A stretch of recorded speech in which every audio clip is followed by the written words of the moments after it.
السلام علیکم۔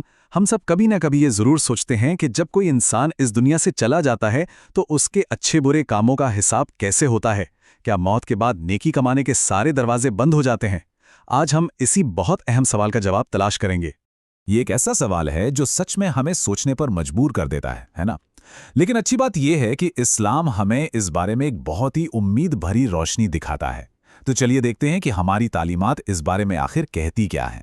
تو چلیے سب سے پہلے یہ سمجھتے ہیں کہ اسلامی تعلیمات اس سوال کا کتنا خوبصورت اور بالکل صاف جواب دیتی ہیں، اور یہ ایک ایسا جواب ہے جو نہ صرف دل کو سکون دیتا ہے بلکہ ہمیں اپنے کاموں کے بارے میں دوبارہ سوچنے پر مجبور بھی کرتا ہے۔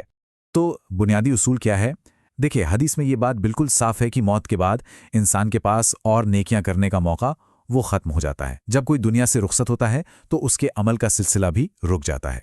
یہاں پر ایک لفظ ہے منق ہو جانا۔ اس کا سیدھا سا مطلب ہے کٹ جانا یا کنیکشن کا ٹوٹ جانا۔ مطلب یہ کہ زندگی ختم ہونے کے بعد کوئی اور اچھا کام کر کے ثواب نہیں کما سکتا۔ یہ ایک حقیقت ہے۔ لیکن کہانی یہیں ختم نہیں ہوتی۔ یہیں پر اسلام کی خوبصورتی سامنے آتی ہے۔ اسی حدیث میں ہمیں 3 ایسی خاص صورتوں کے بارے میں بتایا گیا ہے جہاں عمل کا یہ سلسلہ نہیں رکتا۔ جی ہاں، کچھ نیکیاں ایسی ہیں جن کا انعام موت کے بعد بھی جاری رہتا ہے۔ ایک نہیں، 2 نہیں، بلکہ پورے 3۔ یہ 3 ایسے خاص راستے ہیں جو کسی کے لیے موت کے بعد بھی نیکیوں کا دروازہ کھلا رکھتے ہیں۔ یہ وہ 3 ایکسیپشنل کیسز ہیں جو ہمیں امید دیتے ہیں۔ تو یہ 3 چیزیں ہیں کیا؟ پہلی، صدقہ جاریہ، یعنی ایک ایسا صدقہ جس کا فائدہ ہمیشہ جاری رہے۔ دوسری، ایسا علم یا نالج جو دوسروں کو فائدہ پہنچائے۔ اور تیسری، نیک اولاد جو اپنے والدین کے لیے دعا کرے۔ آج کے اس وشلیشن میں ہم پہلی چیز یعنی صدقہ جاریہ کو اور گہرائی سے سمجھیں گے۔ تو اب آتے ہیں ہمارے آج کے موضوع پر۔ صدقہ جاریہ آخر یہ ہے کیا؟ اس کا صحیح مطلب کیا ہے؟ اور یہ اصل میں کام کیسے کرتا ہے؟ چلیے سمجھتے ہیں۔ بہت ہی آسان لفظوں میں صدقہ جاریہ کوئی بھی ایسا اچھا کام ہے جس کا فائدہ، جس کا فیض کرنے والے کے جانے کے بعد بھی لوگوں تک پہنچتا رہے۔ سوچئے، جیسے کسی نے پانی کا کنواں کھدوا دیا اور لوگ سالوں سال اس سے پانی پیتے رہیں۔ یہ ہے صدقہ جاریہ۔ یہاں ایک دلچسپ بات یہ بھی ہے کہ شروع میں صدقہ جاریہ کا مطلب کوئی بھی ایسا اچھا کام ہوتا تھا جس سے فائدہ جاری رہے، لیکن وقت کے ساتھ، جیسا کہ حدیث میں ہمیں ملتا ہے، یہ ایک خاص اسلامی ٹرم بن گیا جس کا مطلب اور بھی گہرا اور خاص ہو گیا۔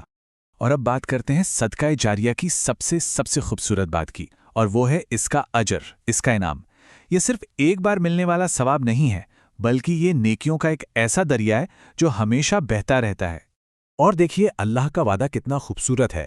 جب تک، جی ہاں، جب تک کسی کے کیے ہوئے کام سے لوگوں کو فائدہ پہنچتا رہتا ہے، چاہے وہ ایک پیڑ ہو، کوئی کتاب ہو یا ایک سکول، جب تک اس کا فائدہ جاری ہے، اللہ کی طرف سے اس کا اجر بھی اسے ملتا رہے گا۔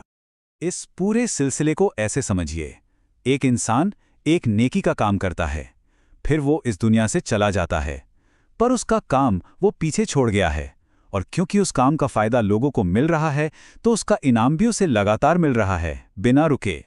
تو اصل بات کیا ہے؟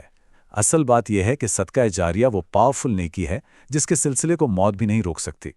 یہ ایک انسان کے اچھے کاموں کی وراثت کو ہمیشہ کے لیے زندہ رکھتی ہے۔ تو یہ سب جاننے کے بعد ایک سوال ذہن میں آتا ہے، اور ہم سب کو اس پر سوچنا چاہیے کہ آج کے اس ماڈرن دور میں ہم ایسے کون سے کام کر سکتے ہیں جن کا فائدہ ہمارے بعد بھی لوگوں تک پہنچتا رہے اور ہمارے لیے صدقہ جاریہ بن جائے۔ اس پر ضرور غور کیجیے گا۔